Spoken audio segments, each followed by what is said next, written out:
الحمدللہ رب العالمین والصلاۃ والسلام علی رسول اللہ وعلی آلہ وصحبہ اجمعین، اما بعد فاعوذ باللہ من الشیطان الرجیم، بسم اللہ الرحمن الرحیم، رب اشرح لی صدری ویسر لی امری واحلل عقدۃ من لسانی یفقہوا قولی۔ پہلی کلاس کے اندر میں نے جہاں سے بات شروع کی تھی نا، اس میں میں نے ذکر کیا تھا کہ ڈاکٹر ذاکر نائک کا میں نے ذکر کیا تھا، آپ کو یاد ہوگا، ٹھیک ہے۔ تو اللہ کا بڑا شکر ہے کہ جو منگل کا دن گزرا تھا نا، تو اس دن مجھے ملاقات کا موقع ملا تھا ان کے ساتھ۔ اور ایک ہوتا ہے کہ ملاقات وہ لی کہ بس گزرتے ہوئے اسلام کر لیا، اور ایک ہوتا ہے کہ باقاعدہ ٹائم ملا ان کے روم میں بیٹھے جا کے، تھوڑا سا چند منٹ مل گئے گپ شپ کے، تو اللہ کا شکر ہے بہت اچھا ایکسپیرینس تھا الحمدللہ، اور اللہ کا شکر ہے خیریت سے وہ پہنچ گئے ہیں اپنی اگلی منزل کے اوپر۔ تو ایسے بندے کو اگر آپ دیکھیں نا، تو ایک ڈیڈیکیشن کا احساس ہوتا ہے کہ کس قدر کمیٹڈ ہیں وہ اپنے مشن کے ساتھ۔ اور ابھی ایسا نہیں ہے کہ وہ پاکستان سے واپس جا رہے ہیں، ملیشیا چلے جائیں گے۔ اب انہوں نے 4 ممالک گنوائے تھے کہ ابھی تقریباً ہر ملک میں نا ایک ہفتے کا پروگرام ہے، اور اس کے بعد انہوں نے وہاں پر ایونچولی پھر ملیشیا جانا ہے۔ تو اللہ کرے کہ میرے اور آپ کے اندر بھی اسی قسم کا جذبہ پیدا ہو کہ نہ کچھ دن رات کی کوئی فکر ہے، نہ کچھ سونے جاگنے کی کوئی زیادہ ٹینشن ہے کہ اب میں نے کتنی نیند کرنی تھی، کتنا آرام کرنا تھا۔ بتا رہے تھے کہ بمشکل جو ہے نا مجھے 3 گھنٹے سونے کو ملتے ہیں، کیونکہ ایکٹیویٹیز اتنی زیادہ ہوتی ہیں، اتنی دیر تک لوگ ملتے رہیں گے، پھر اس کے بعد اگلے دن کی ایکٹیویٹی شروع ہو جانی ہے، تو بمشکل 3 گھنٹے کا ٹائم ملتا ہے سونے کا۔ تو اللہ کرے میرے اور آپ کے اندر بھی ایسی ہی ڈیڈیکیشن ہو انشاءاللہ۔ سیرت النبی صلی اللہ علیہ وسلم کے اوپر یہ 3rd کا آخری پارٹ ہے، اور میں بار بار بتا چکا ہوں کہ کتنی باتیں میں نے اسکپ کر دی ہیں، اور جو ہم نے ڈسکس کیا وہ بھی کچھ بھی نہیں ڈسکس کیا، وہ صرف ہم گلانس اوور کر رہے ہیں۔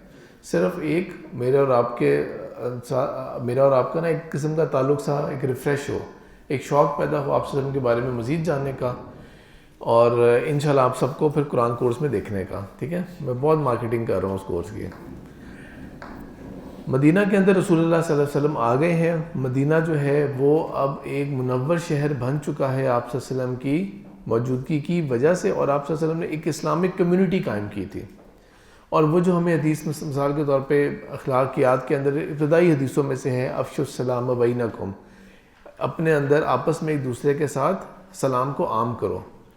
تو یہ حدیث اور اس طرح کی جتنی بھی حدیث ہے نا، ہمسایوں کو کھانا کھلانے سے متعلق ہو گیا، ان کا خیال رکھنے سے متعلق ہو گیا، یہ ساری حدیث زیادہ تر جو ہے نا یہ مدینہ کے ابتدائی دور کی ہیں، جہاں پہ آپ صلی اللہ علیہ وسلم نے ایک کمیونٹی ڈیولپ کی تھی، لوگوں کو ایک اسلام کے دائرے کے اندر لے کے آئے تھے۔ اور مسجد ہوگی، مسجد کے اندر نہ کہ صرف مرد بلکہ عورتیں بھی آ کے نماز پڑھا کریں گی۔ اور آج کل کی نمازوں سے یا آج کل کی مساجد سے اگر ہم اس کو کمپیئر کریں نا، تو ہم اس وقت مسجد نبی کے ماڈل سے کافی دور جا چکے ہیں ہم لوگ، جو آپ صلی اللہ علیہ وسلم کا مسجد نبی کا ماڈل تھا۔ ایک تو یہ کہ سارا فوکس جو تھا نا، وہ آپ یوں سمجھیں اس طرح کانٹینٹ کے اوپر تھا، سارا فوکس کانٹینٹ کے اوپر تھا۔ ابھی ہمارا سارا فوکس جو ہوتا ہے وہ ڈیکوریشن کے اوپر ہوتا ہے کہ بہترین ماربل ہونا چاہیے، وال ڈیکوریشنز ایسی ہونی چاہیے، باقی کوئی مسجد میں آ کے کچھ سیکھنے کو مل رہا ہے نہیں مل رہا، اسے کوئی پرواہ نہیں ہے۔ ہم نے ایک اچھا وہ ایک امام مسجد رکھا ہوا کہ نہیں رکھا ہوا، اس کی کوئی پرواہ نہیں ہے۔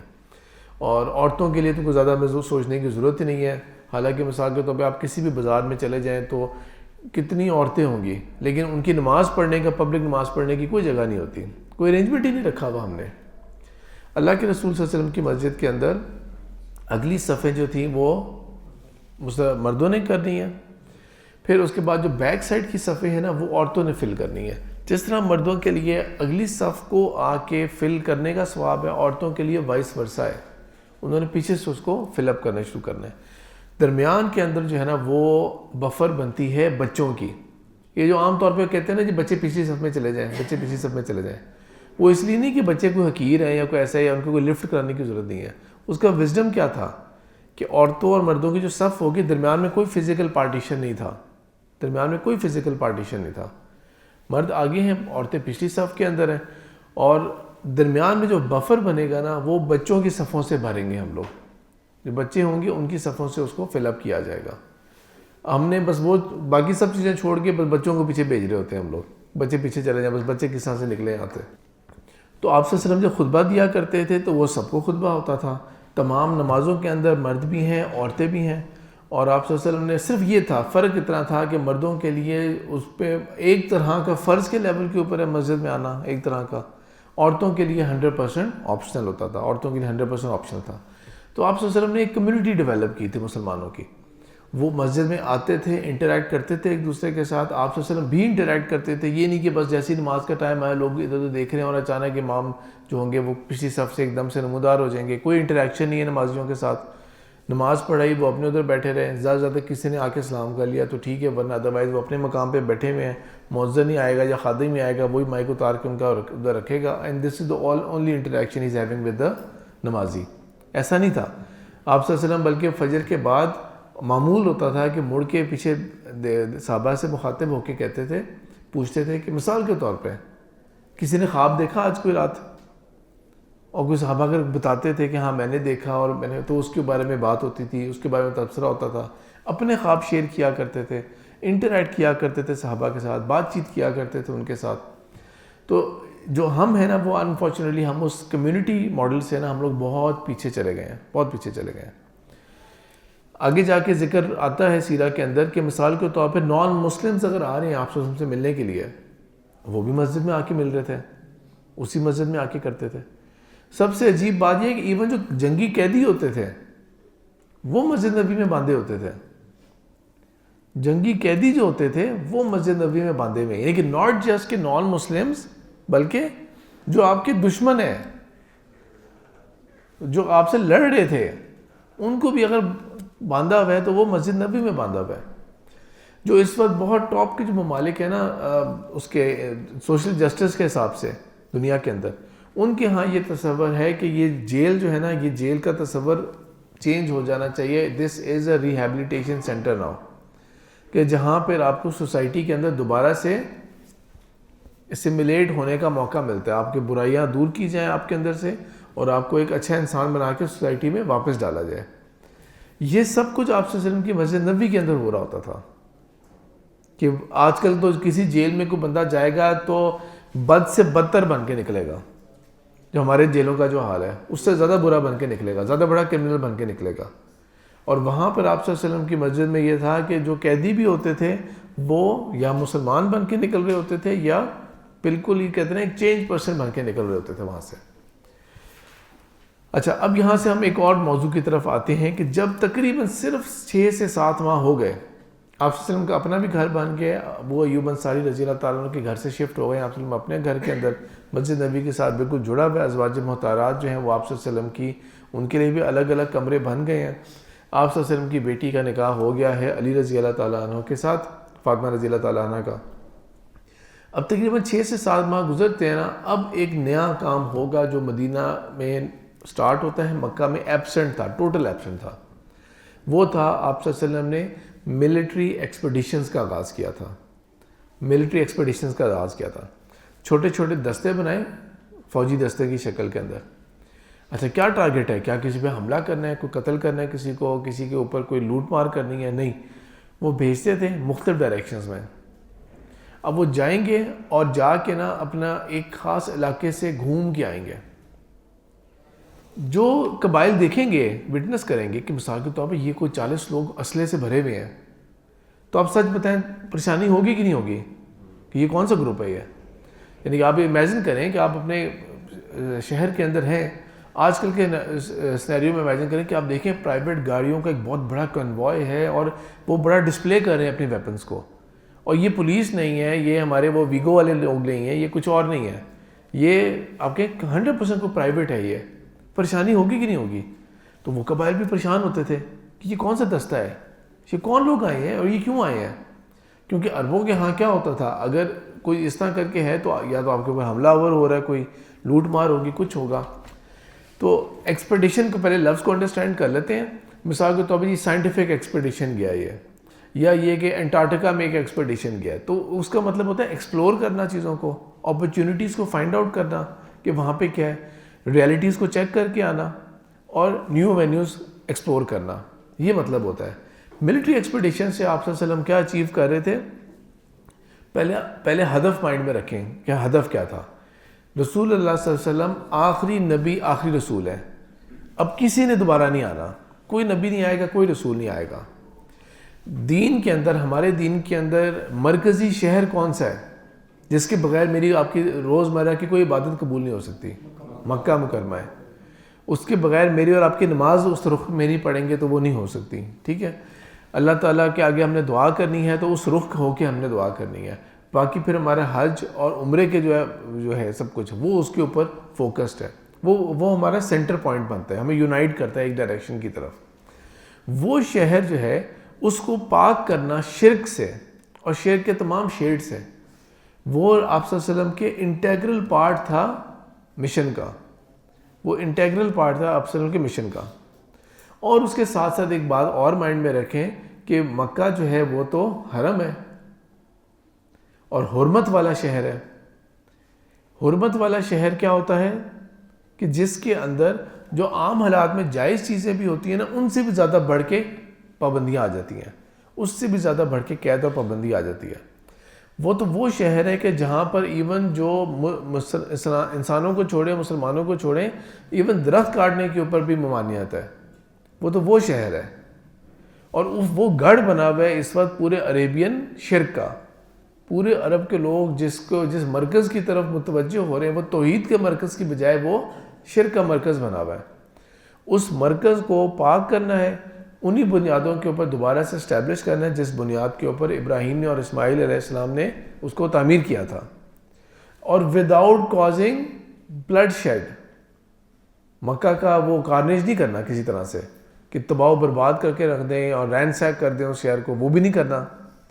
ٹھیک ہے، یہ ٹاسک انڈرسٹینڈ کریں آپ. ٹھیک ہے نا، یہ ٹاسک انڈرسٹینڈ کریں آپ صلی اللہ علیہ وسلم کا. تو آپ صلی اللہ علیہ وسلم نے ملٹری ایکسپیڈیشنز کا آغاز کیا.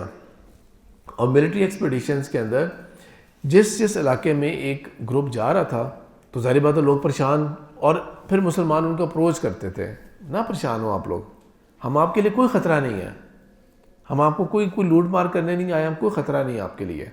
ٹھیک ہے، بلکہ اگر آپ ہمارے ساتھ ایک معاہدہ کریں تو ہم آپ کا دفاع کریں گے. آپ ہمارے ساتھ ایک معاہدہ کر لیں کہ آپ ہمارے ساتھ، ہم آپ کے ساتھ نیوٹرل ہیں، ہم آپ کو کچھ نہیں کہیں گے، اور ہم آپ کو جو ہے نا پروٹیکشن پرووائڈ کرتے ہیں. تو اس طرح کر کے کیا ہونا شروع ہو گیا؟ ظاہری بات ہے کس نے اس وقت کہنا تھا کہ نہیں ہم تم سے لڑیں گے؟ ابھی زیادہ معلوم بھی نہیں ہے کہ یہ کون لوگ ہیں. اور ابھی اللہ کے رسول صلی اللہ علیہ وسلم نے ایون یہود کو بھی نہیں چھیڑا. یہود بھی ابھی بڑے خوش ہیں. میں نے بات یہ والی سٹارٹ کی تھی تھوڑی سی کہ یہود جو ہے ان کی نظر میں بھی ابھی یہ کیا تھا کہ اچھا مشرکین جو تھے نا وہ ٹھیک ہے ہمیں اوور آل رسپیکٹ تو دیتے ہیں، لیکن ان کے اپنے سارے تقریباً جو ہے نا ان کے نظریات ان کے اپنے ہیں. یہ کوئی نیا گروپ آیا ہے، یہ تو ہماری چیزوں کو بہت ویلیو کر رہا ہے، یہ تو ہماری چیزوں کو بڑا ویلیو کر رہے ہیں یہ لوگ. اور یہ موسیٰ علیہ السلام کا بھی ذکر ہو رہا ہے اور یہ ہماری قبلے کی طرف رخ کر کے کر رہے ہیں.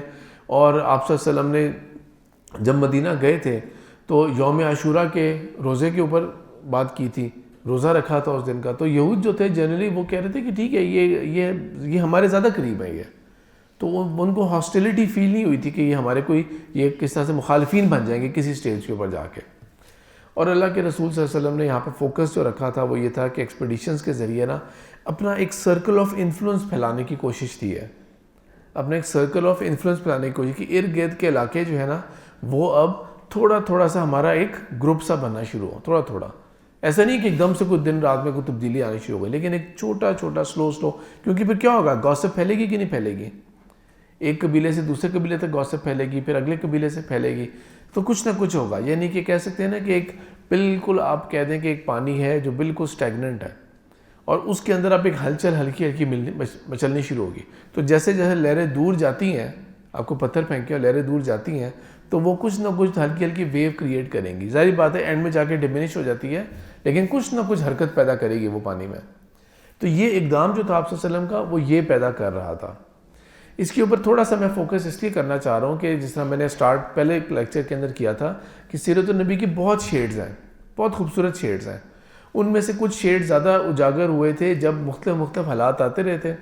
تو جب ہمارے اوپر انگریز حاکم ہو گئے تھے، اور جب میں انگریز کی بات کر رہا ہوں تو میں فل کالونائزیشن کی بات کر رہا ہوں، کسی علاقے میں فرینچ ہو جہاں مرضی ہو، تو مسلمانوں نے اپنے آپ کو نا اچھا شو کرنے کے لیے جو غزوات اور جنگیں تھیں نا آپ صلی اللہ علیہ وسلم کی، ان کو ہم نے تھوڑا سا محدود کرنے کی کوشش کی تھی. شو یہ کیا تھا کہ نہیں وہ صرف دفاعی جنگیں تھیں، وہ تو صرف ہم اسلام کا دفاع کر رہے تھے تاکہ یہ ثابت کر سکیں کہ اسلام تلوار کے زور پہ نہیں پھیلا، اور یہ ثابت کر سکیں کہ نہیں آپ نئے ہمارے جو حکمران ہیں نا، اب ہم سے خطرہ مت لیں، ہم کچھ بھی نہیں آپ کے لیے، ہم آپ کے بڑے اوبیڈینٹ سرونٹ رہیں گے تھرو آؤٹ۔ تو وہ امپریشن دینے کے لیے وقت کی مجبوریاں بھی ہوتی ہیں ایک طرح سے، تو وہ کیفیت جو تھی اس وجہ سے جو غزوات اور یہ جو معاملہ ہے نا، یہ تھوڑا سا کم کر دیا تھا، تھوڑا سا اس کو کم کیا تھا کہ دفاعی ہے یہ۔ اس لیے میں تھوڑا سا نا اس کو آپ کو زیادہ ایکسپلین کرنا چاہ رہا ہوں کہ ریئلٹی کیا تھی، آپ صلی اللہ علیہ وسلم کا ٹارگٹ اور پرپس کیا تھا۔ اب ایک ایکسپیڈیشن آپ صلی اللہ علیہ وسلم بھیجتے ہیں حضرت حمزہ رضی اللہ تعالیٰ عنہ کے لیڈرشپ کے اندر بحر احمر کی طرف، ریڈ سی کی طرف، جو ایسٹ سائڈ ویسٹ سائڈ پہ تھا۔ اس کا آمنا سامنا ہوتا ہے ایک قافلے کے ساتھ جس کو عمر بن ہشام یعنی کہ ابو جہل لیڈ کر رہا تھا، اس کا آمنا سامنا ہوتا ہے اس ایک قافلے کے ساتھ۔ اور ذرا آپ صرف تصور کر کے دیکھیں کہ چاہے وہ ابو جہل ہو، چاہے وہ حمزہ رضی اللہ تعالیٰ عنہ، یا دونوں کیمپس کے جو پیچھے جو ساتھی ہیں، وہ دونوں میں ایک دوسرے کو دیکھ کے کیا فیلنگ اجاگر ہوئی ہوگی۔ حمزہ رضی اللہ تعالیٰ عنہ اور ان لوگوں نے جب دیکھا ہوگا تو ان کی آنکھوں میں کوئی، اب سوچیں کہ ان کے ساتھ ملاقات، اور یہ وہ لوگ ہیں جو ان کو ٹارچر کرنے والے لوگ تھے، اذیت دینے والے لوگ تھے، تو کیسے آنکھوں میں ایک طرح کا آیا ہوگا نا، وہ ایک چمک سی آئی ہوگی کہ دیکھو اب ہم تمہارے مقابلے کے لیے آ رہے ہیں۔ ابو جہل کے آنکھوں میں کیسے آیا ہوگا کہ یہ ان کی اتنی ہمت، یہ وہ لوگ جو پہلے ہم جتنا مرضی ان کو رسوا کر رہے تھے مکہ کے اندر، یہ تو کبھی بھی ہماری طرف غصے بھری آنکھوں سے نہیں دیکھتے تھے، اور اس وقت ان کی کیا حال اور کیا کیفیت ہے ان کی کہ یہ ہمیں چیلنج کر ہمارا راستہ روک رہے ہیں۔ ان کی اتنی ہمت، کچھ ہوتا نہیں ہے، کوئی لڑائی نہیں ہوتی، ڈس انگیج ہو جاتے ہیں دونوں۔ لیکن جب ابو جہل واپس پہنچا مکہ تو اس نے جا کے کیا شور مچایا ہوگا، یہ دیکھو تم جیسے جو لوگ بیٹھے ہوئے تھے نا یہاں پر، جو بڑے نرم بنتے تھے، اور دیکھو وہ جی مطمئن عدی جنہوں نے محمد صلی اللہ علیہ وسلم کو تحفظ دیا تھا طائف کے بعد، وہ ان سے ایسے سب لوگوں کی طرف نظر کر کے، اور یقیناً ابو جہل نے یہ والی باتیں کہی ہوں گی کہ دیکھو یہ تم لوگ جس کو سمجھ رہے تھے نا کہ یہ کچھ بھی نہیں ہے، کچھ بھی نہیں کہہ رہے، ہمیں کیا نقصان پہنچا رہے، دیکھو ان کی اتنی ہمت، ہمارا راستہ روک رہے ہیں۔ قریش کا راستہ کوئی نہیں روکتا، ہاشم کے دور سے لے کے اب تک قریش کو ایک پریولیج حاصل تھی کہ قریش کے قافلے کو کوئی نہیں روکتا تھا، لیکن دیکھو ان کی اتنی ہمت کہ وہ ہمارے راستے کو روک رہے ہیں۔ تو اس سے کیا پیدا ہوا، پولیٹکس کے اندر، ماڈرن پولیٹکس کے اندر دو ٹرمز یوز ہوتی ہیں، اگر آپ انٹرنیشنل ریلیشنز پڑھیں اور اس طرح کر کے پڑھیں، یا پیس اینڈ کنفلکٹ اسٹڈیز پڑھیں، تو دو ٹرمز یوز ہوتی ہیں، ایک ہوتے ہیں ہاکس کو بولتے ہیں، اور ایک ہوتے ہیں ڈوز ہوتے ہیں۔ ہاکس وہ ہوتے ہیں وہ لوگ جو ہر وقت جو ہوتے ہیں نا، وہ ہر وقت لڑنے کی اور دھمکیاں دینے کی اور اس کے مزاج میں ہوتے ہیں۔ تقریباً تمام سیاسی پارٹیز کے اندر ایسے لوگ ہوتے ہیں جو جن کا کام ہی ہوتا ہے کہ اگلے کو ہمیشہ غصہ دلانا، شے دلانا، اور کوئی تانے مارنا، ایسی بات کرنا، یہ ہاکش نیچر کے ہوتے ہیں۔ جو ڈوز ہوتے ہیں وہ ہمیشہ امن کی بات کرنا، اور بس اسی طرح سے آپ لے کے چلنا ہے، بس پیار محبت سے کسی طرح سے ریکنسائل کرتے رہو اور آگے لے کے چلتے ہیں۔ تو یہاں پر وہ جو ابو جہل جیسی نیچر کے لوگ تھے، ہاکش نیچر کے لوگ تھے، وہ ظاہری بات ہے کہ وہ ایک دم سے اس کے اوپر وہ ہو گئے کہ ہاں یہ دیکھو یہ دیکھو یہ دیکھو کیا کر دیا ہے، یہ کیا ہو رہا ہے۔ اور کچھ نہیں تو کم از کم بدر سے پہلے، جب بدر ہوگا اس سے پہلے کم از کم 18 ایکسپیڈیشنز ایسے ہیں جس میں کچھ میں آپ صلی اللہ علیہ وسلم بھی ہوں گے اور زیادہ تر میں کسی اور کو بھیجا ہوگا۔ جس میں آپ صلی اللہ علیہ وسلم تھے ان کو ہم بولتے ہیں غزوہ، جس میں آپ صلی اللہ علیہ وسلم نے کسی اور کو لیڈر بنایا تھا اس کو ہم بولتے ہیں سریہ۔ اور ایونچولی پھر یہ ہوتا ہے کہ غزوہ بدر سے پہلے تک اب وہ چیزیں جو ہے نا وہ بہت زیادہ آپ کہہ لیں کہ بلڈ اپ ہو چکی ہیں، دونوں سائڈ سے نا چیزیں بلڈ اپ ہو چکی ہیں۔ اچھا، بیک ان مدینہ ایک دو واقعات ایسے ہوتے ہیں، ایک ہوتا ہے تحویل قبلہ کا حکم آتا ہے کہ اللہ کے رسول صلی اللہ علیہ وسلم کو حکم آ جاتا ہے کہ اب آپ نے مسجد اقصیٰ کی جگہ مسجد قباء کی طرف رخ کرنا ہے۔ ایک یہ امپورٹنٹ فیز آ جاتا ہے، اور یہ اس کو اتنا امپورٹنٹ بنایا ہے اللہ تعالیٰ نے، اتنا امپورٹنٹ بنایا ہے کہ میرے اور آپ کے لیے یہی ہے کہ ہاں ٹھیک ہے، پہلے یہ حکم تھا اب ادھر منہ کر لو، پہلے ادھر رخ تھا اب رخ اس طرف کر لو، تو ٹھیک ہے بات سمجھ لگ رہی ہے، اللہ تعالیٰ کا حکم ہے، ہم ادھر منہ کر کے کر لیتے ہیں۔ اور اس کے لیے تو اللہ تعالیٰ کی طرف سے ایک آیت بھی کافی تھی، اللہ تعالیٰ کی طرف سے ایک آیت کافی تھی کہ اس کے رخ کی جگہ یہ رخ کر لو۔ لیکن جب دوسرا سپارہ شروع ہوتا ہے سورہ بقرہ کا، وہاں پہ آپ یہ دیکھیں، ہاں جی بالکل اس آیت سے سَيَقُولُ السُّفَهَاءُ مِنَ النَّاسِ، اب یہ ان قریب کم سمجھ لوگ جو ہے نا ایک پروپیگنڈا اٹھانے والے ہیں، اللہ تعالیٰ پہلے سے وارن کر دیتے ہیں. اب ان قریب یہ کم عقل کم سمجھ لوگ ایک پروپیگنڈا پک کریں گے. وہ وہاں سے لے کے آلموسٹ 2 رکوع تک بات چلتی رہے گی، ایک ہی بات بار بار ریپیٹ کر رہے ہوں گے اللہ تعالیٰ. تھوڑی سی بات، ایک نیا کانٹیکس ایڈ ہوا، پھر دوبارہ ایک بات ریپیٹ ہوگی. تو it was a huge event at that time. ٹھیک ہے، ایک ہیوج ایونٹ تھا. اور اس کے بیک لیش کے طور کے اوپر یہود بھی اور مسلمانوں کے رینکس میں بھی، اور جو اس وقت فی الحال کے لیے مسلمانوں کے میں مخالفین کی کیٹیگری کے اندر ہیں، اس میں عبداللہ بن ربیع والی کیٹیگری بھی شامل ہے، وہ لوگ بھی ایک دم سے کہتے ہیں کہ یہ کیا عجیب سی بات ہے، ان کو تو یہ ڈیسائیڈڈ ہی نہیں، ان کو کلیئر ہی نہیں پتا کہ انہوں نے کس طرح نماز پڑھنی ہے. عجیب سا ریلیجن ہے یہ والا. یہ تو ان کو مطلب کہ کوئی نئی بات پتہ لگ رہی ہے اب کہ چینج کر رہے ہیں، آرڈر چینج ہو رہے ہیں. تو یہ مسلمانوں کے لیے ٹیسٹ ہوتے ہیں، یہ تمام چیزیں مسلمانوں کے لیے ٹیسٹ ہوتی ہیں. تو بیک اینڈ کے اوپر نا یہ اس طرح کی چیزیں اب تھوڑے سے چیزیں ڈیولپ ہو چکی ہیں.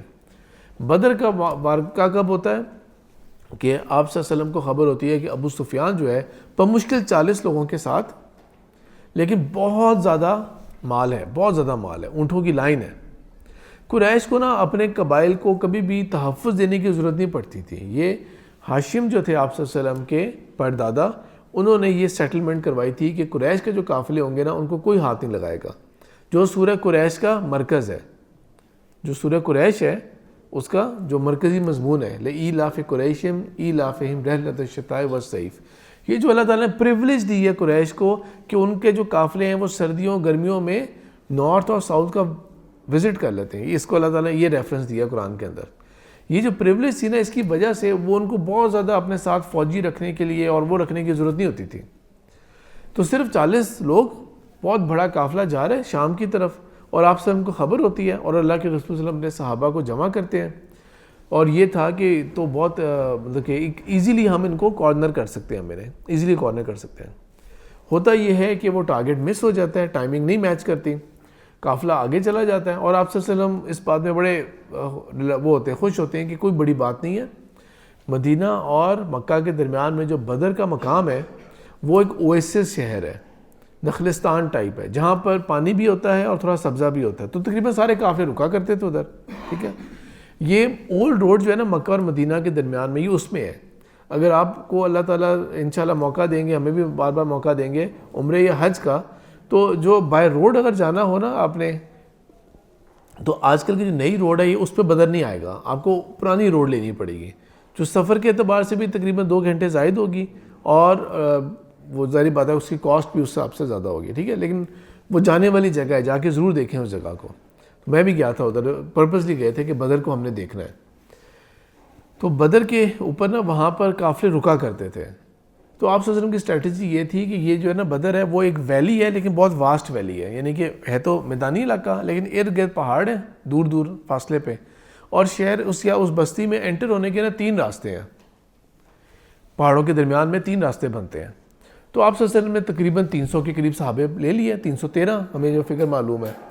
بڑا سمپل اسٹریٹجی تھی کہ ان کے قافلے کو ایک دفعہ وادی میں داخل ہونے دیں گے اور 100 کر کے تینوں سائڈز کو روک لیں گے، بلاک کر لیں گے ہم لوگ. Simple strategy. وہ آرام سے اپنے آپ کو سرنڈر کر لیں گے. مقصد مال غنیمت پکڑنا نہیں ہے. مقصد کیا ہے؟ مقصد ہے قریش کو ٹریگر کرنا، مقصد ہے قریش کو ابھارنا، وہ آئیں، باہر نکلیں وہ لوگ، وہ مقابلے کے لیے آئیں. وہ مقصد یہ تھا. ٹھیک ہے، ایک لفظ میں سمجھاتا ہوں آپ کو، لفظ سے بات سمجھ لگ جائے گی لیکن یہ لفظ کو اپروپریٹ نہیں ہے، آپ صلی اللہ علیہ وسلم کی شایانہ شان بالکل نہیں ہے. لیکن میں صرف سمجھانا چاہ رہا ہوں آپ کو کہ ہم سلینگ کے اندر ایک لفظ استعمال کرتے ہیں نا کہ پنگا لینا. تو وہ کیا ہوتا ہے کہ آپ اگلے کو چاہ رہے ہوتے ہیں کہ آگے آپ سے وہ لڑے، آپ کو ایسی چیز کریں کہ اگلا آ کے لڑے گا آپ سے. تو یہ وہ والے آپ تھوڑا سی فیلنگ انڈرسٹینڈ کرنے کی کوشش کریں.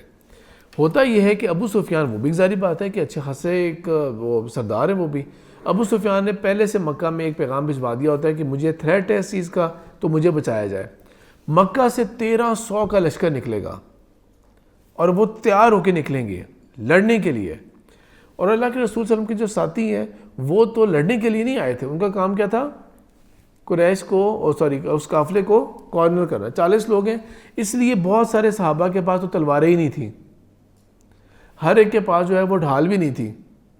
گھوڑے صرف بمشکل شاید 2 تھے اس کے اندر، باقی کچھ اونٹ تھے. ان کا مقصد ہی اور تھا، وہ تیاری کے لیے گئی نہیں تھے، لڑنے کی تیاری کے لیے، اس لیے اتنے زیادہ فل پریپیئرڈ. اور وہ انہوں نے نہ زرہ پہنی ہوئی تھی، وہ جو میل چین کوٹ ہوتی ہے وہ بھی نہیں پہنا ہوا تھا.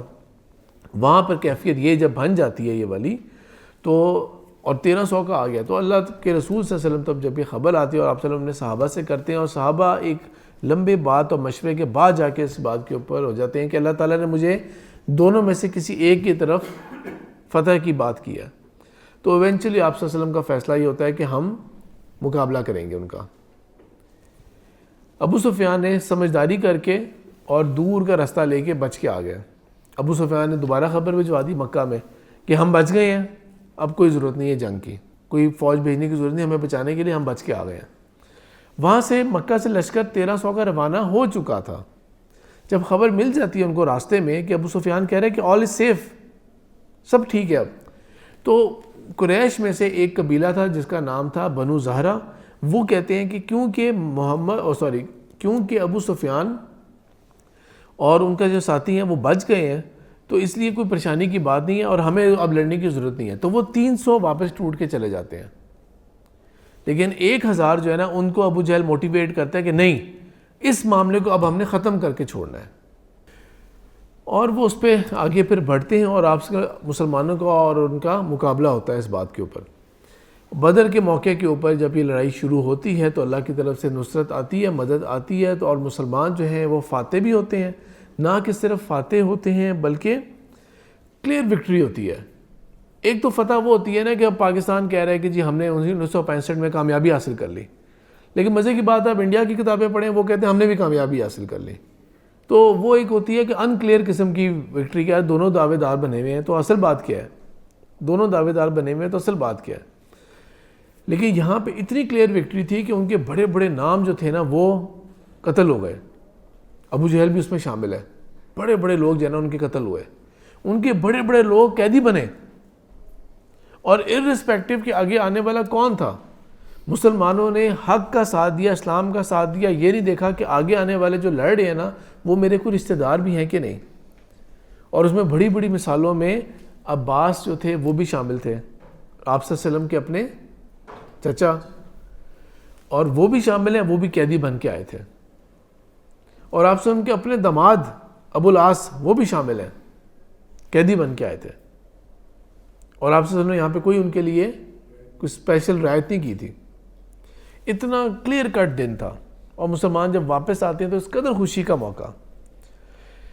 تو جو رحمت للعالمین ہے نا، اللہ تعالیٰ نے ہر خوشی کے موقع کے اوپر بھی رسول پاک صلی اللہ علیہ وسلم کو ایک آزمائش سے گزارا تھا.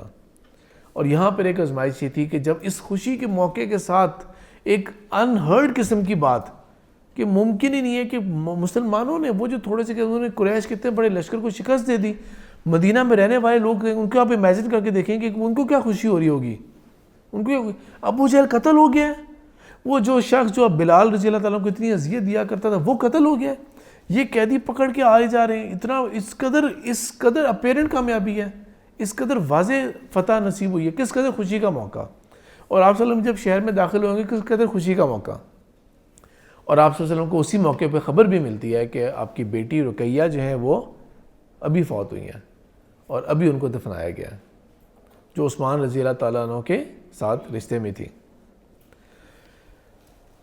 اللہ کے رسول صلی اللہ علیہ وسلم کو اللہ تعالیٰ نے ہر ایسے موقع کے اوپر آزمایا. پھر اس کے بعد بدر کے قیدیوں کے اوپر بات ہوتی ہے کہ ان کو کیسے رہا کیا جائے، کیا کیا جائے. سارے مشوروں کے بعد ایونچولی یہ بات طے پاتی ہے کہ یہ اپنی آزادی خریدیں گے.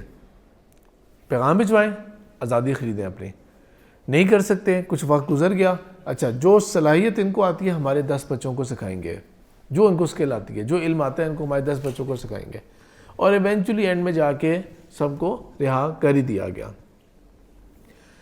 پھر اس کے بعد ایک وقت کے بعد مکہ کے اندر نا سچویشن چینج ہی ہوتی ہے کہ بڑے بڑے جو نام تھے نا یا تو وہ وقت کے ساتھ فوت ہو گئے تھے، جس طرح ولید بن مغیرہ، ابو لہب لڑنے نہیں آیا تھا بدر میں لیکن بدر کے بعد وہ مر گیا تھا. اور اس طرح اور بہت سارے کچھ تو وقت کے ساتھ فوت ہو گئے تھے اور کچھ جنگ کی وجہ سے مارے گئے تھے، جس طرح ابو جہل کا ایک نام ہو گیا. اب جو پیچھے جو لیڈرشپ رہتی ہے نا اس میں کافی حد تک نیکسٹ جنریشن آتی ہے. جس طرح ولید بن مغیرہ مر گیا تو ان کے بیٹے خالد بن ولید آ گئے. ٹھیک ہے. ابو سفیان اب مین بڑے لیڈرز میں ابو سفیان ہے اور جو کہ اینڈ تک اس نے رہنا ہے. اس کے بعد جو آگے مزید واقعات ہوتے ہیں, اب رمضان کے روزے بھی فرض ہو جائیں گے مسلمانوں کے اوپر, انہوں نے اب وہ روزے بھی رکھا کرنے ہیں. اور بیچ میں ایک ایک کر کے یہودی قبائل جو ہے نا ان کے ساتھ بدر کے بعد ایک قبیلے کی باری آتی ہے, پھر احد کے بعد آئے گی, اور پھر ایونچولی لاسٹ باری آئے گی خندق کے بعد. کس طرح ایک ایک کو آپ صلی اللہ علیہ وسلم نے پھر وہاں سے نکالا تھا, ایکسپیل کیا تھا مدینہ سے.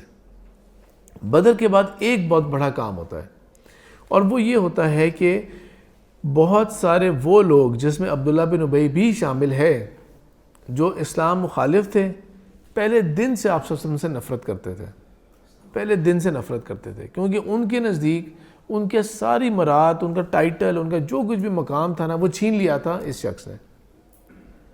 تو بہت نفرت تھی. ٹھیک ہے. حسد کا جو مسئلہ ہوتا ہے نا, یہ میرے اور آپ کے اندر سب کے اندر ہوتا ہے حسد.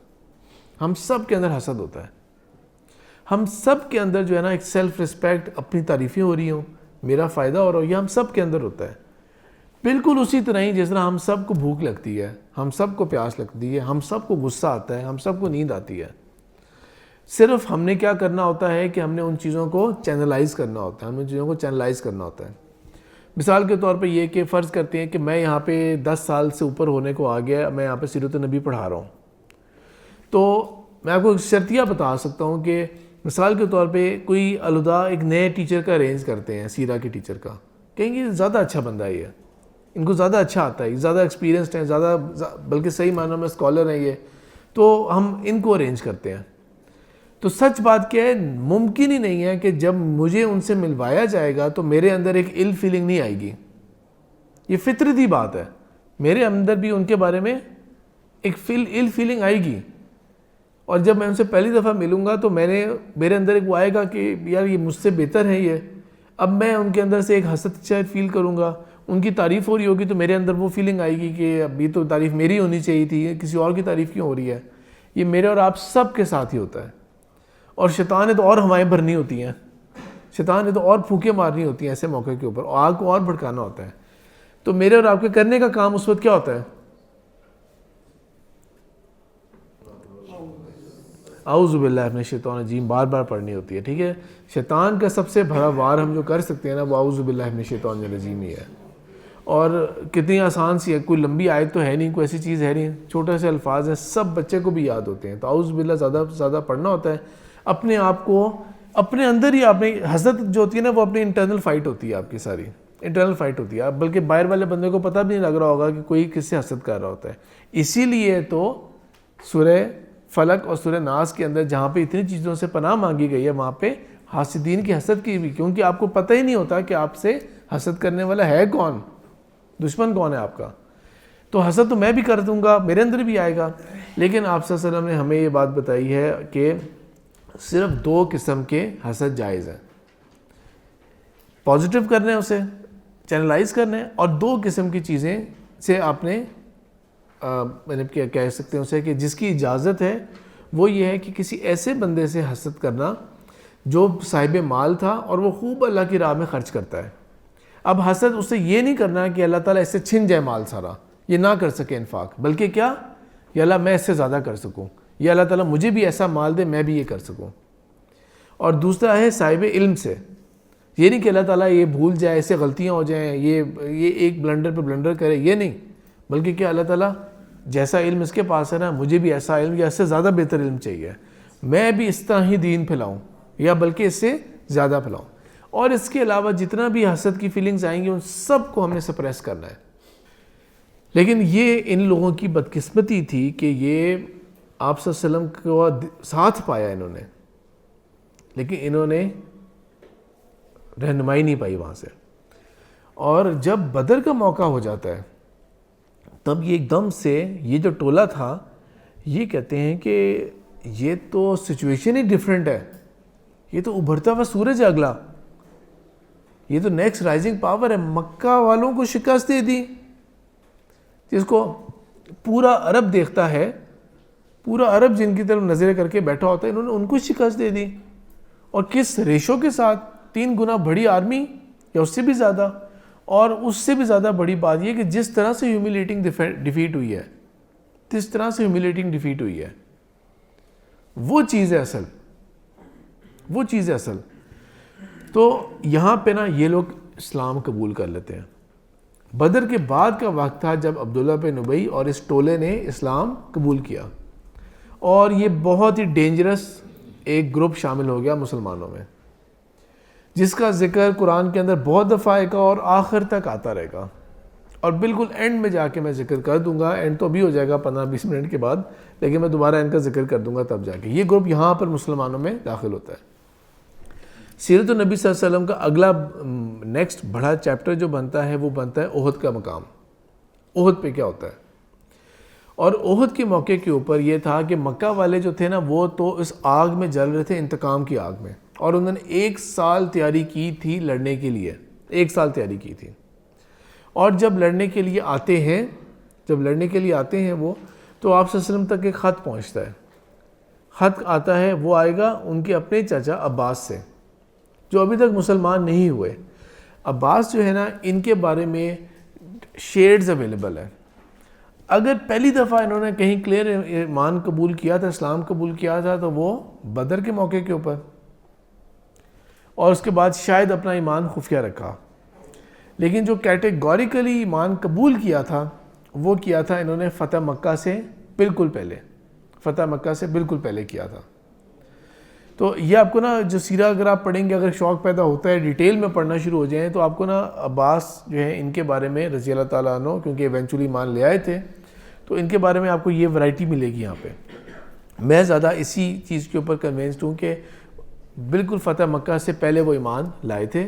اور اس سے پہلے جو تھا نا, یہ جو ان کا آپ کو خط بھیجنا, وارن کرنا کہ اتنا بڑا 3000 کا لشکر آ رہا ہے لڑنے کے لیے, ان کے ساتھ لڑنے کے لیے تیار ہو جائیں آپ, اور وارننگ تھی, یہ صرف اور صرف ان کی وہی خیر خواہی تھی جس نے ابو طالب کی خیر خواہی تھی آپ وسلم کے ساتھ, یا عباس رضی اللہ تعالیٰ عنہ کی ہی خیر خواہی تھی.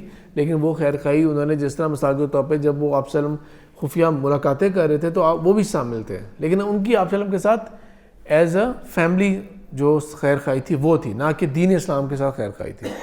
دین اسلام کے ساتھ خیر خواہی ان کی ہوگی جب وہ اسلام قبول کر لے گے ایونچولی فتح مکہ سے پہلے.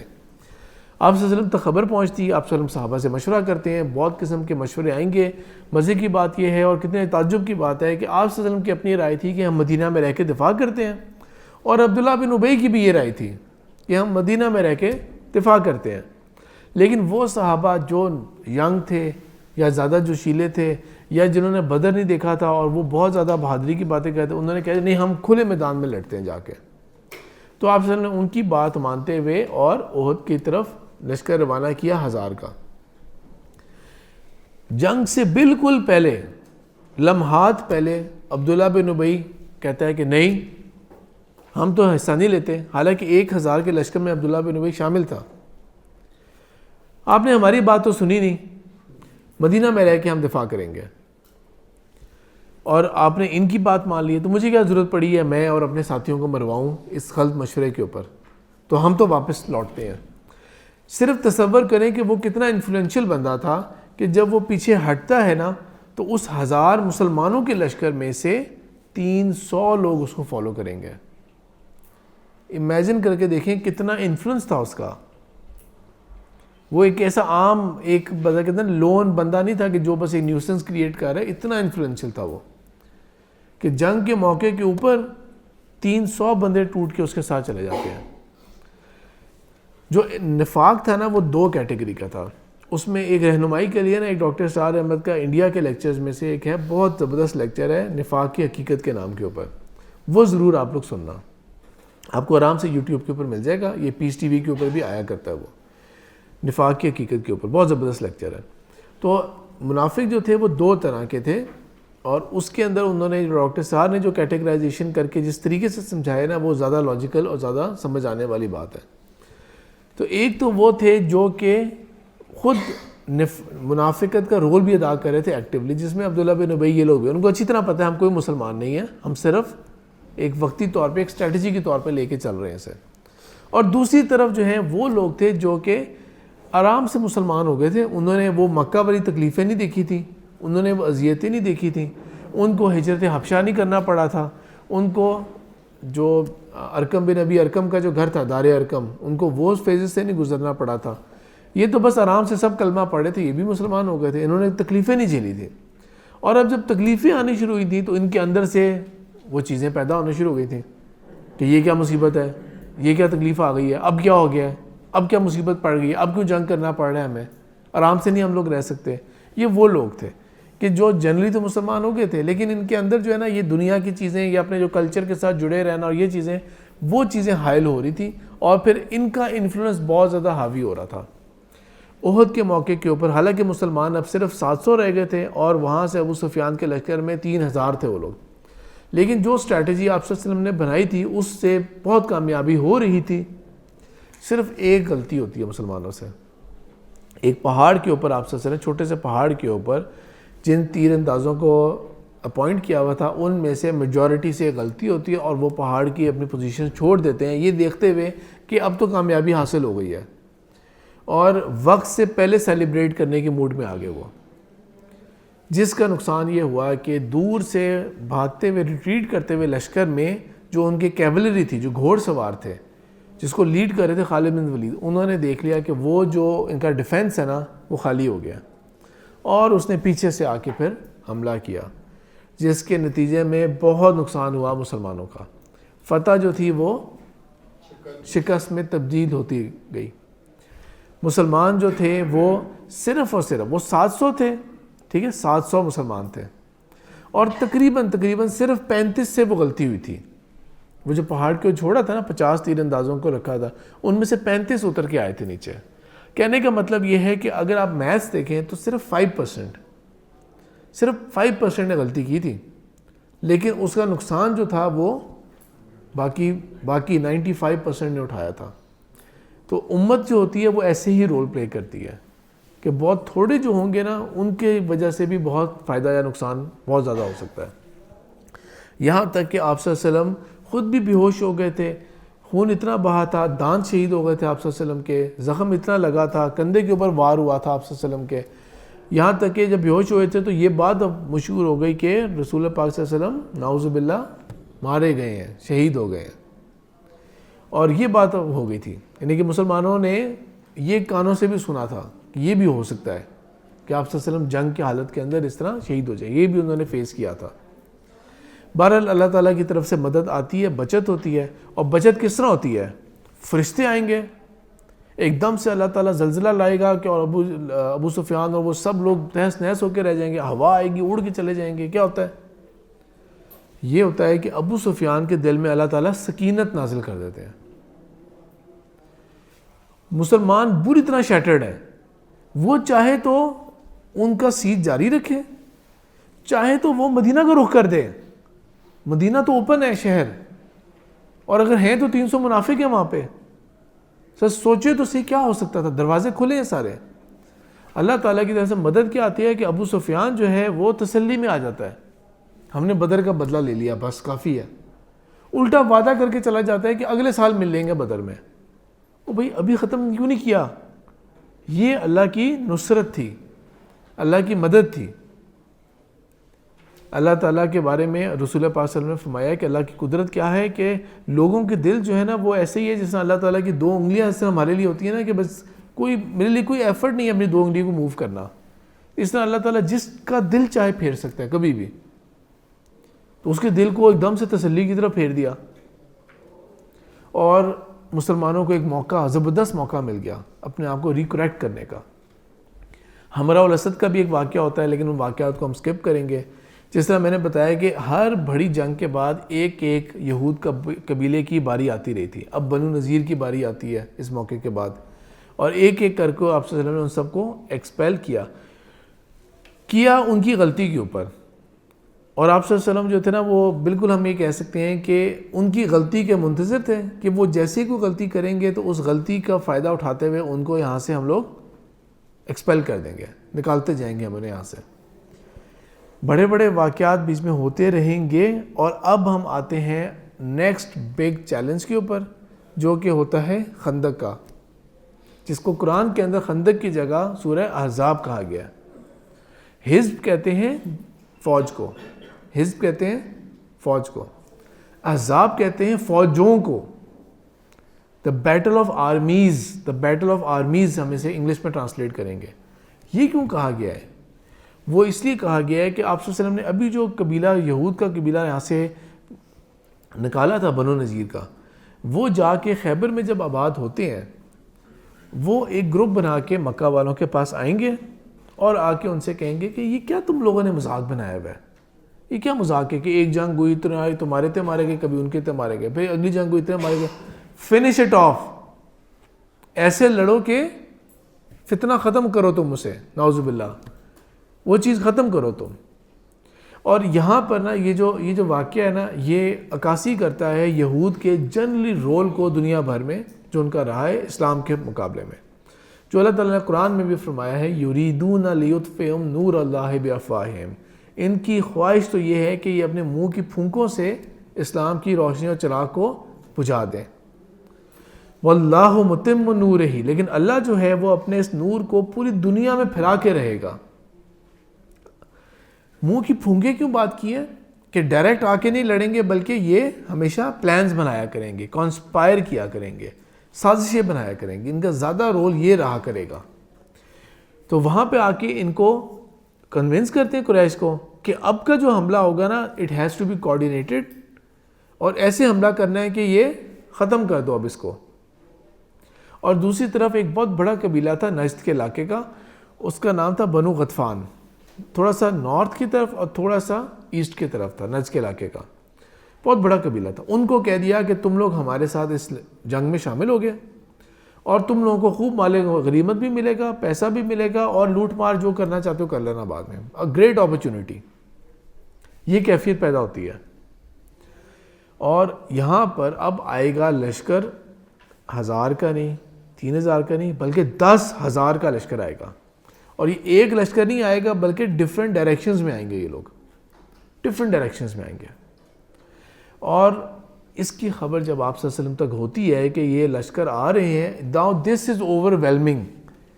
مسلمان وہ جو 313 700 اور یہ کیسے دفاع کریں گے؟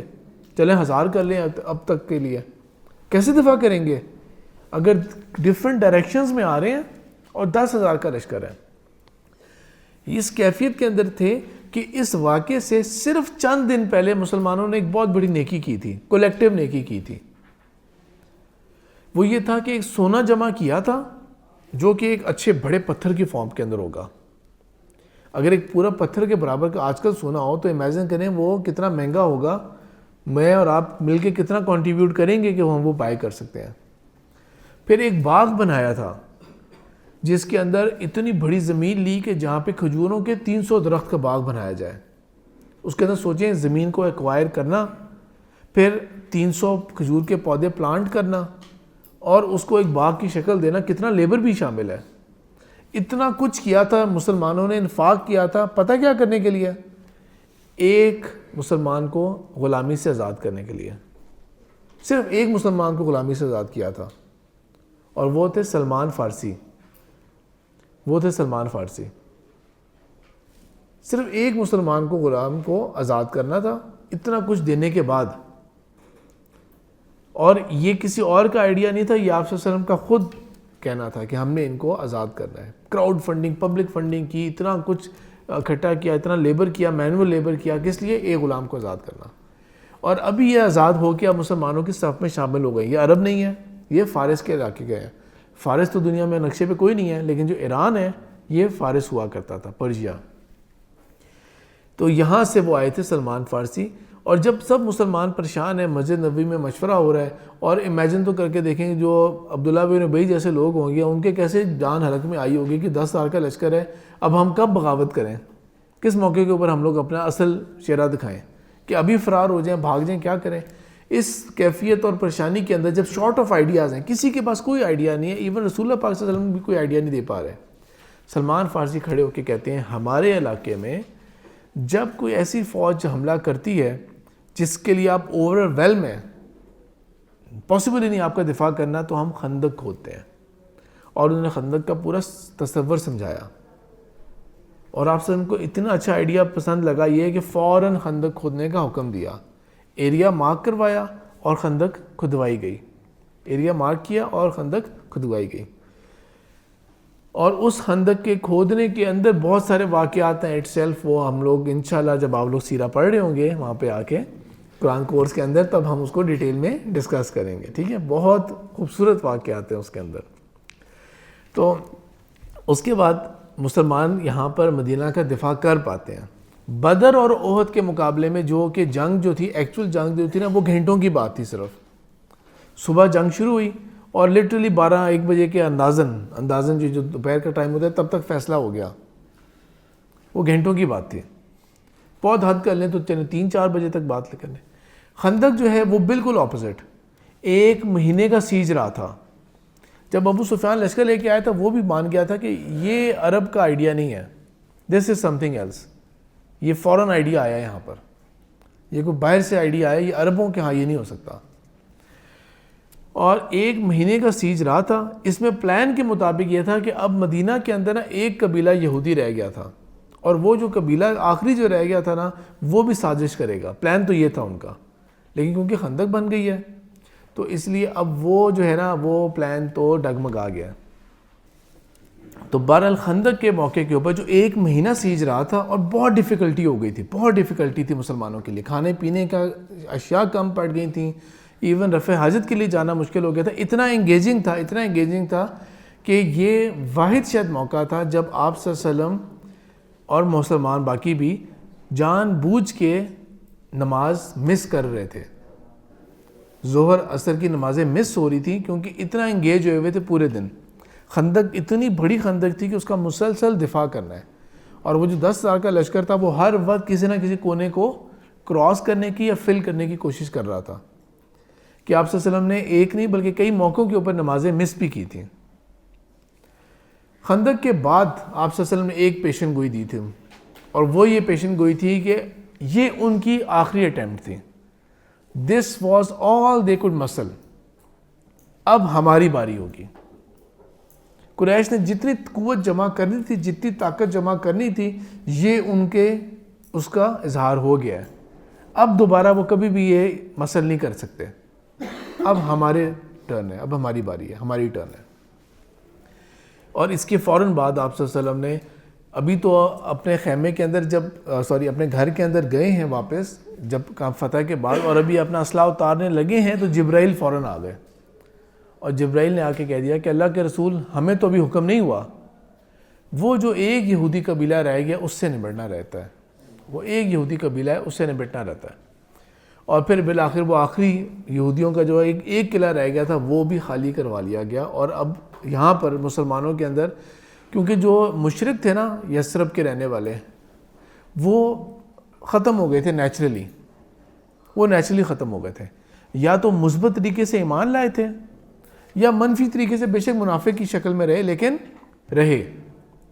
مشرک نہیں رہا آپ کوئی وہاں پہ, کوئی تلوار کے زور پہ نہیں, بلکہ اس کا پروسیس سوسائٹی کا ایسے چلا ایمان کا کہ مسلمان ہوتے رہے کہ ایک سوسائٹی جو تھی وہ پوری کی پوری مسلمان ہو گئی. اب مدینہ کے اندر یہ جو البتہ ایلیمنٹ تھا نا منافقین والا, اس کے اوپر قرآن میں بہت مواد ہے قرآن کے اندر. اس کے منافقین کا طرز کیا تھا, منافقین کی کیا چالیں ہوتی تھیں, اور اس کے بعد جتنے بھی واقعات بڑے بڑے ہوں گے ان کے اندر ان کے بہت نیگیٹو رولز ہوں گے. مثال کے طور پہ یہ کہ ایک بنو مستلق کی طرف آپ صلی اللہ علیہ وسلم نے ایکسپیڈیشنز کیے, ایکسپیڈیشن میں یہ لوگ شامل ہیں, ایکسپیڈیشن سے واپس آ رہی ہیں تو واقعہ افک ہوتا ہے. وہ جو آپ صلی اللہ علیہ وسلم کے ازواج مطہرات میں سے عائشہ رضی اللہ تعالیٰ عنہ کے اوپر ایک تہمت کا الزام لگایا جائے گا, نعوذ باللہ, اور لگانے والا کوئی بھی نہیں تھا عبداللہ بن ابی کے علاوہ. یہ آپ اگر قرآن کی تفسیر بھی ہوگی نا, اس کے اندر بھی اس واقعے کو بہت ڈیٹیل میں مینشن کیا گیا. اور آپ صلی اللہ علیہ وسلم کے لیے یہ وقت بہت تکلیف دہ تھا کہ ایک تو اپنے گھر کے بارے میں اس طرح کی بات گوسپ ہو رہی ہے, اور سورس بھی کافی حد تک پتہ ہے کہ یہ کرنے والا کون ہے, سورس بھی اچھی طرح پتہ ہے, لیکن اقدام نہیں کر پا رہے آپ صلی اللہ علیہ وسلم. کیونکہ یہ کہنا ہمارے لیے آسان ہوتا ہے, سمجھنا آسان ہوتا ہے کہ کوئی بھی لیڈرشپ کی طرف آتے ہیں نا, خاص طور پر جتنے کم سمجھ لوگ ہوتے ہیں اور لیڈرشپ کے رول میں آتے ہیں, ان کا مزاج کیا بنتا ہے کہ بس یہ جو فلانا ہے یہ میرا اوپوننٹ ہے, اس کو مروا دو, اس کو قتل کروا دو, میرے اوپوننٹ کو جیل میں ڈلوا دو، میرے اوپوننٹ کو یہ کر دو۔ اللہ کے رسول صلی اللہ علیہ وسلم کو کئی صحابہ نے کہہ دیا کہ اللہ کے رسول آپ حکم دیں تو ہم عبداللہ بن ابی کی گردن کاٹتے ہیں جو یہ پروپیگنڈا سٹارٹ کر رہا ہے، اور آپ صلی اللہ علیہ وسلم اس بات کو برداشت کر رہے ہیں اور حکم نہیں دے رہے، کیونکہ اللہ کے رسول صلی اللہ علیہ وسلم کے نزدیک، آپ اس مائنڈ سے سمجھیں، یہ تفسیر کا ٹاپک ہے، لیکن یہاں پر، اور میں سیرہ میں یہ بات سمجھاتا ہوں ڈیٹیل میں، لیکن یہاں پہ میں چند منٹ کے اندر بھی کوشش کروں گا سمجھانے کی آپ کو کہ نفاق کا تعلق کس چیز کے ساتھ ہے؟ دل سے تعلق ہے اس کا، ٹھیک ہے؟ میرے اور آپ کے پاس کوئی ٹول ایگزسٹ نہیں کرتا کہ ہم جان سکیں کہ کون بندہ منافق ہے کون نہیں ہے، اور مجھے اور آپ کو اللہ تعالیٰ نے اور اللہ کے رسول نے حق بھی نہیں دیا کہ میں اور آپ کسی اور کو منافق کہیں، بلکہ مجھے اور آپ کو تو ایون کسی کو، مسلمان کو نا، کسی غصے میں آ کے، اور آپ جو ظاہراً بھی کام کر رہا ہوں، آپ نے ایون کافر بھی نہیں کہنا اسے، کیونکہ آپ نے فرمایا کہ جب کوئی مسلمان اپنے بھائی کو کافر کہتا ہے تو دونوں میں سے کوئی ایک کافر ضرور ہوگا، یا تو اس کا کہنا سچا ہوگا، یا اگر وہ جھوٹا کہنا تھا نا تو یہ کافر ہو جائے گا۔ آپ سچ بتائیں، آپ کبھی رسک لینا چاہیں گے اپنے اوپر کہ اللہ کی نظر میں، دنیا میں بے شک اینڈ تک آپ مسلمان رہیں، دنیا کی نظر میں آپ کو جنازے کے ساتھ دفنایا جائے گا، دعا مانگی جائے گی، سب کچھ ہوگا، لیکن کیا آپ اپنے اوپر یہ رسک لینا چاہتے ہیں کہ آپ کبھی بھی غصے میں آ کے اپنے کسی مسلمان کو کافر کہہ دیں، نان مسلم کہہ دیں، اور آپ کو یہ رسک ہو کہ اگر میرا کہنے میں غلطی ہوئی نا تو یہ میرے اوپر واپس اللہ تعالیٰ چپسا کریں گے؟ میں اور آپ کبھی رسک نہیں لینا چاہیں گے، تو اس لیے ہمیشہ کنٹرول کریں کہ کیا کہنا ہے ہم نے۔ تو منافق تو ویسی دل کی کیفیت کا تعلق ہوتا ہے، وہ تو بالکل بھی اجازت نہیں ہے ہمیں کہنے کی، اور اگر آپ صلی اللہ علیہ وسلم نے کسی ایک بھی منافق کو قتل کروایا ہوتا پھر تو پوری امت کو لائسنس مل جاتا، جس مرضی کو ہم کہہ دیں، ابھی تو ہم دیکھیں نا ملک کے لیول کے اوپر ہمارا کیا نقصان ہو گیا کہ ہم جس کو چاہتے ہیں غداری کا اس کے اوپر مقدمہ چلا دیتے ہیں۔ ملک کے لیول کے اوپر ہم ہر بندے کے اوپر سیکیورٹی کے نام کے اوپر غداری کا مقدمہ چلا کے اس کو مروانے اور اس کو فارغ کرنے کے چکر میں۔ علماء جو ہوتے ہیں ہمارے، وہ جنرلی اسپیکنگ کفر کا فتویٰ کس طرح جلدی لگاتے ہیں۔ ایک بات بہت اچھی کسی نے کی تھی اور وہ بات بالکل صحیح ہے، آپ یوٹیوب کے اوپر جائیں اور آپ کافر لکھیں، یوٹیوب کے اوپر جائیں اور آپ کافر لکھیں اور ساری ویڈیوز آپ کو مسلمانوں کی نظر آئیں گے،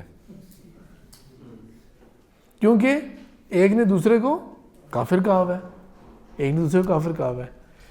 تو امیجن کر کے دیکھیں کہ اگر آپ صلی اللہ علیہ وسلم نے منافق کے اوپر اگر ایسا کوئی بھی رول ادا کیا ہوتا تو ہم تو پھر پتہ نہیں کیا حل کرتے اپنی امت کا، ہم کیا حل کرتے اس چیز کا۔ آپ صلی اللہ علیہ وسلم نے سب کچھ برداشت کیا تھا، بالآخر اللہ تعالیٰ کی طرف سے وضاحت بھی آ گئی تھی۔ اچھا، آگے اب معاملات جو ہے نا وہ بلڈ اپ ہوتے رہیں گے ٹل دا پوائنٹ کہ بڑے بڑے لوگ جو ہے نا وہ مان لیں گے کہ اسلام حق ہے، جن میں سے عمر بن عاص شامل ہیں۔ عمر بن عاص کون ہے؟ عمر بن عاص اس پائے کے بندے ہیں کہ جب مسلمانوں نے مکہ سے ہجرت کی تھی حبشہ کی طرف تو نجاشی بادشاہ کے دربار میں جا کے کون جا کے بات کرے گا؟ تو عمر بن عاص کو بھیجا گیا تھا۔ کتنا سینئر، ایک طرح کا آج کل کی ٹرمز میں ڈپلومیٹ ہوگا وہ بندہ، اس کو پاور سرکلز میں کتنا اپروچ ہوگی، اس کی کتنی بات کرنی آتی ہوگی اسے۔ تو عمر بن عاص مسلمان ہو جاتے ہیں، خالد بن ولید مسلمان ہو جاتے ہیں، اور یہ خود یہ لوگ تشریف لاتے ہیں وہاں پر۔ یہ بالکل لاسٹ لوگوں میں سے تھے جو فتح مکہ سے پہلے مسلمان ہوتے ہیں۔ اور اب ہوتا یہ ہے کہ مسلمانوں کا، آپ صلی اللہ علیہ وسلم نے خواب دیکھا تھا۔ خواب میں کیا تھا؟ سورہ فتح میں وہ خواب آتا ہے، لَقَدْ صَدَقَ اللَّهُ رَسُولَهُ الرُّؤْيَا بِالْحَقِّ۔ وہ کیا تھا؟ لَتَدْخُلَنَّ الْمَسْجِدَ الْحَرَامَ إِنْ شَاءَ اللَّهُ، کہ اللہ کے رسول صلی اللہ علیہ وسلم نے سچا خواب دیکھا تھا کہ ضرور مسجد حرام میں داخل ہوں گے انشاءاللہ۔ یہ اللہ تعالیٰ نے سورہ فتح کے اندر فرمایا ہے۔ اور وہ خواب جب دیکھا تھا آپ صلی اللہ علیہ وسلم نے تو اعلان کر دیا کہ ہم عمرے کے لیے جا رہے ہیں۔ کہاں جا رہے ہیں عمرے کے لیے؟ مکہ۔ اب اس میں کئی مسلمانوں میں جس کے اندر صدق دل سے ایمان تھا وہ تو ایکسائٹڈ ہو گئے، کیا ہم واقعی عمرہ کریں گے؟ کیا ہم واقعی جائیں گے عمرے کے لیے؟ کتنا عرصہ گزر گیا ان کو کعبہ دیکھے ہوئے، اور وہ مسلمان خاص طور پہ جو کہ مدینہ کے تھے، اور انہوں نے تو کبھی بھی وہ والا ریلیشن شپ ان کا کعبے کے ساتھ نہیں تھا جو اب ریلیشن شپ قائم ہو گیا، تو کتنے ایکسائٹڈ تھے۔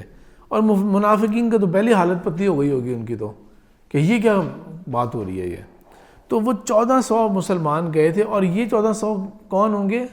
جن کو کوئی خطرہ نہیں ہوگا, کہہ سکتے ہیں کہ اچھے سارے لوگ تھے, سارے اچھے مسلمان تھے. یہ 1400 جانے کی کوشش کرتے ہیں, لیکن قریش مکہ کو پریشانی لگ جاتی ہے. اس کو ہم کیسے مقابلہ کریں گے, اس کا کیا کریں گے ہم اس کا؟ ایونچولی وہ راستہ روکیں گے مسلمانوں کو, اور مسلمانوں کو مجبور کرنے کی کوشش کریں گے کہ آپ واپس جاؤ کسی طرح سے.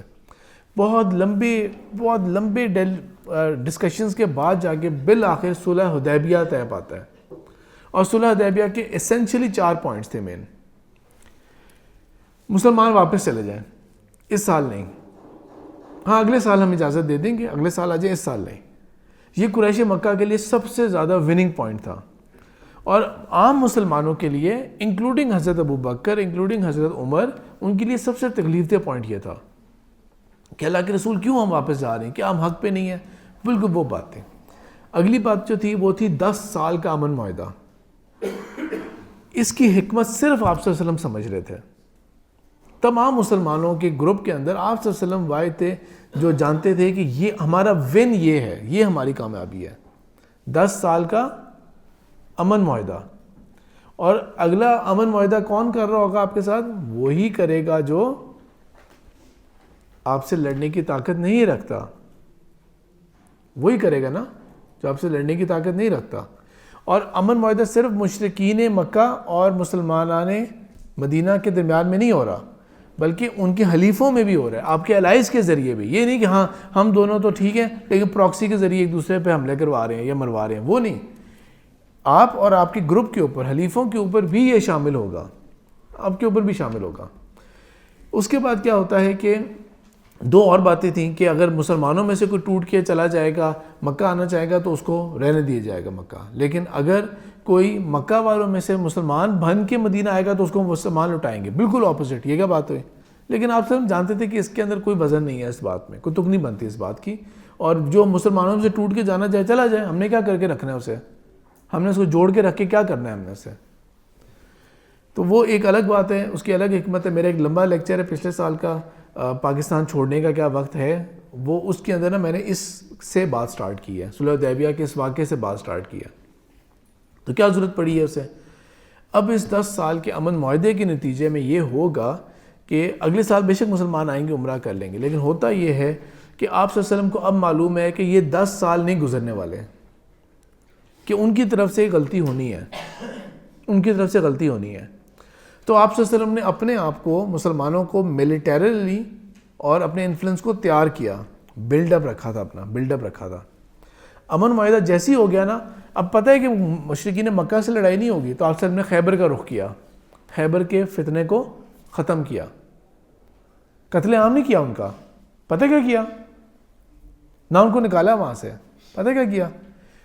ایونچولی اینڈ میں معاہدہ کیا کر لیا کہ آپ لوگ ادھر ہی رہو, یہود ادھر ہی رہیں گے, آپ نے ہمارے لیے کوئی پرابلم کریٹ نہیں کرنا, اور آپ کا جو یہاں کی جو پیداوار ہوگی وہ آدھی پیداوار آپ نے مدینہ پہنچانی ہے.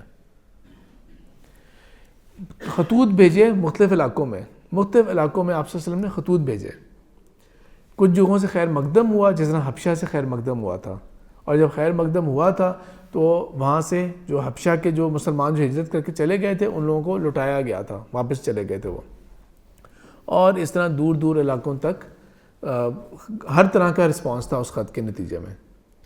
اب بالآخر یہ ہوتا ہے کہ 2 قبیلوں کی آپس میں لڑائی ہوگی, ایک قبیلہ زیادتی کرے گا, اور یہ وہ موقع تھا جس کے آپ صلی اللہ علیہ وسلم منتظر تھے کہ مشرکین کا ایک حلیف جو ہوگا وہ ہمارے ایک حلیف کے اوپر ایک زیادتی کرے گا. آپ صلی اللہ علیہ وسلم کو نظر آ رہا تھا کہ رائٹنگ آن دا وال تھی, ایونچولی ہونا ہے. اور جب ان سے وہ زیادتی ہو گئی تو آپ صلی اللہ علیہ وسلم کو بہترین موقع مل گیا معاہدے کو ڈسکارڈ کر کے, اور اب ہم کچھ سوچ سکتے ہیں, اقدام کر سکتے ہیں. جیسے ہی خبر ملتی ہے ابو سفیان کو, تو ابو سفیان پتہ کیا کرتا ہے, فوراً مدینہ پہنچے گا, اپنی بیٹی کے گھر میں جو آپ سے ان کے ازواج محترمہ بھی ہیں ان سے پہلے ریکویسٹ کرنے کی کوشش کرے گا, میری سفارش کرو, معذرت وہاں سے. اور لوگوں کے پاس جائیں گے, سفارش کرو, آپ صلی اللہ علیہ وسلم سے منتیں کرنے کی کوشش کرے گا کہ محمد کسی طرح سے اپولوجائز کرتے ہیں, معاہدے کو رینیو کرے, معاہدہ کینسل نہ ہو, معاہدہ رینیو ہو. لیکن آپ صلی اللہ علیہ وسلم کوئی جواب نہیں دے رہے, کوئی جواب نہیں دے رہے, اور وہ بالآخر اس کو واپس جانا پڑتا ہے. کیونکہ اس سے دو باتیں پتہ لگتی ہیں. ایک یہ بات پتہ لگتی ہے کہ اتنا بڑا دشمنوں کا لیڈر, اور وہ کتنا آرام سے مدینہ آ گیا, اس کو مسلمانوں کی کنڈکٹ سے کتنا تحفظ تھا کہ یہاں پہ میرے ساتھ ذاتی پرسنل لیول پہ میرے ساتھ کوئی زیادتی نہیں ہوگی, ورنہ قیدی بنا لو, پکڑ لو, مار لو, ٹارچر کرو اسے, بدلے لو اس سے, یا ان کو بلیک میل کرو مکہ والوں کو کہ تمہارا سردار ہمارے ہاتھ چڑھ گیا ہے, چھڑوانے کی کوشش کر سکتے تو چھڑواؤ. یہ مسلمانوں کا وہ تھا, وہ نہیں کہ ہمارے ملک میں کوئی آئے اور ہمیں مصیبت پڑ گئی ہے کہ سیکورٹی کیسے پرووائڈ کریں انہیں. کیونکہ اوور آل کسی ایک کو بلیم نہیں کر سکتے ہم لوگ, اوور آل ہم نے سوسائٹی ایسی ہی بنا دی ہے, انفارچونیٹ ہم نے سوسائٹی ایسی بنا دی ہے کہ واقعی یہاں پہ حالات بہت عجیب سے ہیں. اور اللہ کے رسول صلی اللہ علیہ وسلم اب تمام قبائل کو, دور دور کے حلیف جتنے بھی تھے سب کو لے کے اب آئیں گے, مسلمان اب آئیں گے 10,000 کا لشکر لے کے, اور 10,000 کا لشکر لے کے آتے ہیں اور باہر پڑاؤ ڈالیں گے. اور یہ اسٹریٹجی آپ صلی اللہ علیہ وسلم نے کئی دفعہ آزمائی تھی کہ خیموں کو دور دور کر کے رات کے وقت لگایا جائے گا, اور ہر کوئی جو ہے نا وہ متعدد, کم از کم ایک آگ ورنہ زیادہ بھی آگ لگائیں. تو اگر رات کا منظر ہو اور آپ کو دور سے خیمے نظر آ رہے ہوں اور بہت پھیلاؤ ہو, دور دور تک پھیلاؤ ہو, اور مسلسل آگ لگی ہو, کئی آگے لگائی ہوں کسی نے, تو جو 10,000 کا کاؤنٹ تھا نا وہ شاید 20,000 لگ رہا ہوگا, 30,000 لگ رہا ہوگا. اور ابو سفیان کو جب یہ منظر دیکھنے کو ملا, مکہ سے باہر آیا آپ سے ڈسکس کرنے کے لیے بھی, اور بالکل وہ تو مطلب کہ اسلام کو چھوڑ کے باقی وہ تمام چیزوں کو ماننے کے لیے تیار تھا, اور اس نے کہہ دیا کہ ہم یہ کر لیتے ہیں, یہ کر لیں. تو آپ صلی اللہ علیہ وسلم نے کہہ دیا, ابو سفیان ابھی تک تمہیں واضح نہیں ہو رہا کہ حق کیا ہے, تمہیں ابھی تک واضح نہیں ہوا اللہ کس کے ساتھ ہے. ابو سفیان نے یہ کہہ دیا کہ میں اس بات کو تو مانتا ہوں اب کہ اللہ کے سوا اور کوئی نہیں ہے, اگر ہوتا تو ہماری مدد نہ ہو رہی ہوتی اب تک. یہ کھوکھلے بت ہیں جو ہم نے رکھے ہوئے ہیں, کچھ بھی نہیں ہے ان میں. یہ ابو سفیان کہتا ہے, یہ بات تو میں مانتا ہوں, لیکن یہ بات کہ آپ کو میں نبی مانوں, یہ ابھی میں کنونس نہیں ہوں اس بات کے اوپر. لیکن بہرحال اسی رات کے اوپر, اسی موقع کے اوپر ایونچولی ابو سفیان نے کلمہ پڑھ لیا. اچھا مسلمان, he is going to be a good Muslim later on, ابھی نہیں, کیونکہ آگے جا کے ہمیں چھوٹے چھوٹے واقعات سیرہ میں ملتے ہیں. آپ صلی اللہ علیہ وسلم کہتے ہیں ٹھیک ہے ابو سفیان جاؤ گھر جا کے اعلان کر دو, مکہ جاؤ اعلان کر دو, جو کوئی بیت اللہ میں داخل ہوگا امن میں ہے, جو کوئی اپنے اپنے گھر میں داخل ہوگا امن میں ہے. ابو سفیان کا گھر جو ہے وہ امن کا گھر ہے, پروٹیکشن ہے, سیفٹی ہے ہر اس بندے کے لیے جو ابو سفیان کے گھر میں ہو, بیت اللہ کے اندر ہو, اور اپنے اپنے گھروں میں ہو. کہنے کا کیا مطلب ہے, کوئی اگر لڑنے نہ آئے تو ہم کسی کو کچھ نہیں کہیں گے, کوئی اگر لڑنے نہ آئے ہم کسی کو کچھ نہیں کہیں گے.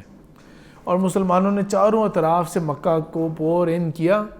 ایک خالد بن ولید جس لشکر کو لے کے, کیونکہ اب تو مسلمان ہو گئے ہیں, جس لشکر کو لے کے آ رہے تھے وہاں سے تھوڑا سا کسی نے حملہ کرنے کی کوشش کی تھی, لیکن اس کے علاوہ مکہ جو ہے وہ سرنڈر ہو گیا اس طرح سے.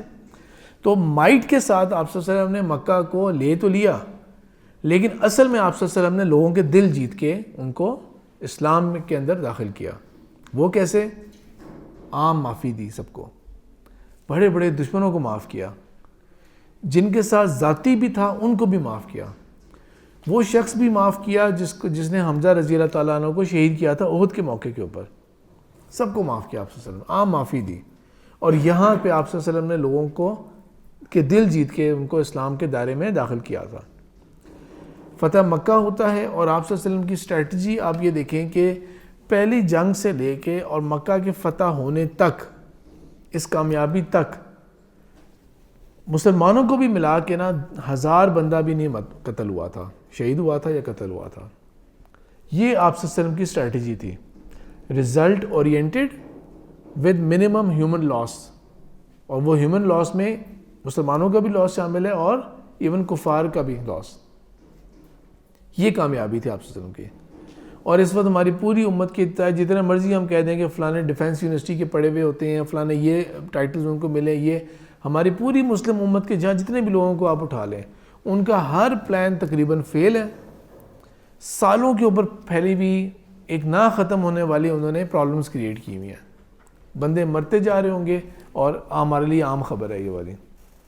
روزانہ کی تعداد میں فلانی جگہ یہ ہو گیا، فلانی جگہ یہ ہو گیا، نہ ختم ہونے والا ہمیں ایک سٹرگل ہم کر رہے ہیں.